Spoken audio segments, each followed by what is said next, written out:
Yo, c'est Vega et bienvenue pour cette review du chapitre 58 de Dragon Ball Super. Et oui, malgré ce confinement, les reviews continuent. Donc heureusement, hein, parce que du coup ça fait un peu de diversification, un peu de choses. Et il s'est passé des choses, il s'en est passé des choses sur ce chapitre qui était centré sur Goku, sur le sauveur de la planète qui a sauvé à moult reprises la planète. Il est arrivé avec Krillin, etc. Il avait one-shot la personne qui s'était transformée enfin fusionnée. Du coup, Kami Sennin et Krillin, c'est bien le Goku qu'on connaît, etc. Parce qu'il est très sérieux, très style serious business et ça l'excite d'affronter Molo parce que pour lui, il a encore des pouvoirs cachés. C'est-à-dire qu'il n'a pas encore tout montré, Moro n'a pas tout montré, donc c'est énorme. C'est-à-dire qu'on aura encore des choses à apprendre sur Molo. Quoi qu'il en soit, petite anecdote marrante, Kami Sennin voit une des filles qui se fait transporter par les patrouilleurs galactiques, qui veut les emmener avec elle, il veut les tripoter, quoi, il veut les toucher. Ça c'est Kami Sennin, voilà. Après, Goku sauve Yamcha et Tenshinhan, il les éclate comme deux, etc. Ça fait vraiment penser à l'arc Saiyan. En fait, Goku, il arrive en Kaioken et il éclate tout le monde. Je suis même pas sûr que c'était un Kaioken. Parce que du coup, ça fait tellement longtemps que j'ai pas joué encore à Dragon Ball Z Kakarot. Donc voilà, c'était beau de voir un Goku aussi sérieux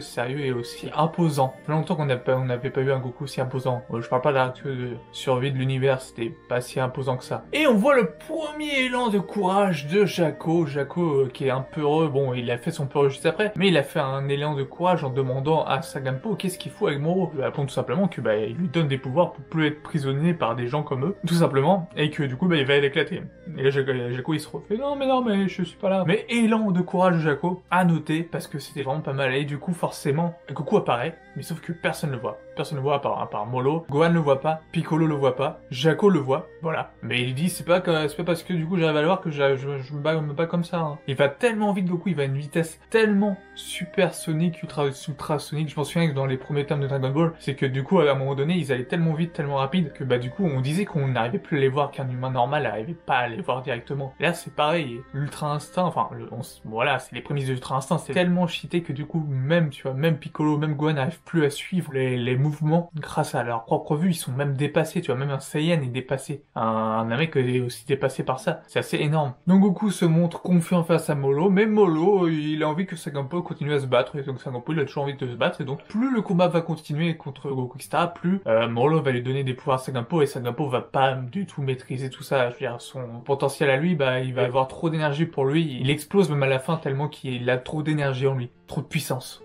Pendant ce combat-là, du coup, Goku s'est transformé en Super Saiyajin Blue et il bat quand même Molo assez facilement avec une technique qu'on a déjà vue et ça fait plaisir parce que du coup, on revoit un combo qu'on a déjà vu et on revoit aussi, Goku charismatique, ça c'est classe. Et Molo il dit non, c'est pas ça que t'as utilisé tout à l'heure. Je veux pas que tu te bats contre moi comme ça, pas avec cette forme-là. Goku fait ok. Et là il sort les prémices de l'Ultra Instinct. J'avais raison que c'était les prémices de l'Ultra Instinct qu'il maîtriserait, pas directement l'Ultra Instinct. Parce que s'il maîtriserait l'Ultra Instinct directement, ça voudrait dire qu'on est à la fin. C'est-à-dire cet arc-là qui est déjà, qui commence à s'étendre en termes de temps et ça c'est cool parce que ce que j'avais dit, il n'y a plus d'animé, etc. Donc il n'y a plus de pression de la part de Toyotaro de rattraper l'animé constamment. Et du coup on peut développer les arcs et tout, etc. Ce qui fait que du coup cet arc-là est sûrement le meilleur arc avec l'arc Black de Dragon Ball Super. Et du coup voilà, il sort les prémices de l'Ultra Instinct et si c'était l'Ultra Instinct directement, à un moment donné le manga serait terminé. Goku aura atteint une essence tellement puissante, tellement divine, etc.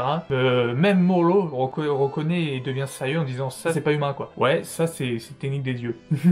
Voilà, il sort ça et du coup le chapitre se termine sur ça. Et donc c'est cool que ce soit les prémices de l'Ultra Instinct parce que du coup ça veut dire que ça ne sera sûrement pas la fin du manga. Il y aura encore de l'évolution jusqu'à l'Ultra Instinct, et donc il y aura encore pas mal d'histoires à raconter, il y aura toujours pas mal de choses à faire. Mais la grande question qu'on se pose, c'est où est Vegeta? Où est Vegeta? Vegeta il doit encore s'entraîner, mais si d'habitude c'est Vegeta qui prend toujours le premier, le boss en premier et qui se fait latter. Voilà, toujours. Littéralement c'est toujours lui qui se fait latter en premier que ça. Et si pour une fois, c'est Goku qui se fait battre, même avec les prémices de l'Ultra Instinct, mais il arrive à résister, etc., mais Molo cache un pouvoir et que Vegeta est la clé du combat contre Molo et c'est Vegeta qui gagne. Voilà. Pour sa rédemption contre Namek, pour tout en fait, et ça sera une belle arc sur Vegeta, sur une sorte de rédemption qu'il a déjà faite, mais qui finaliserait sa rédemption. Je sais pas si tu vois à peu près l'idée que je veux dire. Donc voilà, en gros c'était quand même un chapitre assez sympa à lire. Ouais, c'était vraiment sympa, et du coup les prémices de l'Ultra Instinct de Goku, c'est cool. J'ai hâte de voir du coup l'utilisation, comment ça va être fait déjà, comment c'était fait dans ce chapitre par rapport au tournoi du pouvoir. C'était 100 fois mieux, c'était